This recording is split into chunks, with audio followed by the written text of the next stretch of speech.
எங்கேயாவது ஒரு இலக்கியத்துல பெண்களை பார்த்து பருத்தி பெண்டீர் அப்படின்னு சொன்ன ஒரு இலக்கியம் இந்த நாட்டில் எழுதப்பட்டிருக்கா அப்படின்னா என்ன? Cotton women. அந்த பெண்கள் இந்த நூலை வாங்கி நூற்கிறாங்க. அவன் மெட்டீரியலை கொடுத்துருப்பான், வியாபாரி பஞ்சை கொடுத்துட்டு நூலை வாங்கியிருப்பான். கன்வர்ஷன் பண்ணதுக்கு இவங்க காசு வாங்கியிருப்பான். அந்த கன்வர்ஷன் பை குவான்டிட்டி இருக்கிறதுனால நைட்டு வேலை பார்க்குறாங்க. சங்க இலக்கியத்தில் பதிவு பண்ணுது பருத்தி பண்டின் சிறுதி விளக்கத்து.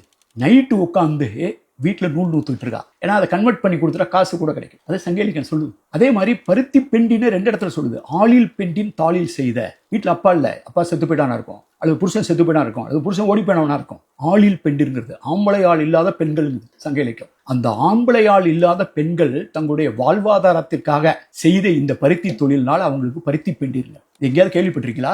மோர் விற்கிறா, பால் விற்கிறா, நெய் விற்கிறா, தயிர் விற்கிறா, எல்லாத்தையும் விற்று அந்த பெண்ணு கையில காசு கிடைக்குது. அவளுக்கு ஒன்று தோணுது, தங்க நகை வாங்கலாமான்னு. தங்க நகை வாங்கலாமாங்கும் போது அந்த அந்த அந்த எண்ணத்தை கடத்தி வச்சுட்டு சினையா இருக்க 2 மாட்டை வாங்கி கட்டுறா. ஒரு எரும மாடு, ஒரு பசு மாடு. ஏன்னா திருப்பி இன்கம், வீட்டோட இன்கம் தருவிக்கிறாங்க. மதுரை காஞ்சியில, மதுரையில நைட்டு ஃபுல்லா தூங்காம சாப்பிட்டுட்டு இருக்காங்க மதுரைக்காரங்க. கடை 12 மணிக்கு மேல, நடுஜாமத்துக்கு மேல ஒரு பெண்ணு கடையை அடைக்கிறா. அவன் நகை போட்டுருக்கா. அப்ப உழைக்கும் பெண்களை பற்றி நீங்க கீழடியில அந்த நெசவு தொழில் கிடைக்குது. அதை தான் சங்க இலக்கியம் சொல்லுது. பகடை, லோத்தல்ல கிடைச்ச பகடை மொகஞ்சோதராவிலும் ஹரப்பாவிலும் கிடைக்குது. அது கனசதர பகடை. அந்த பகடை தான் குஜராத்ல கிடைக்குது. அந்த பகடை கீழடியில் கிடைக்கிறது.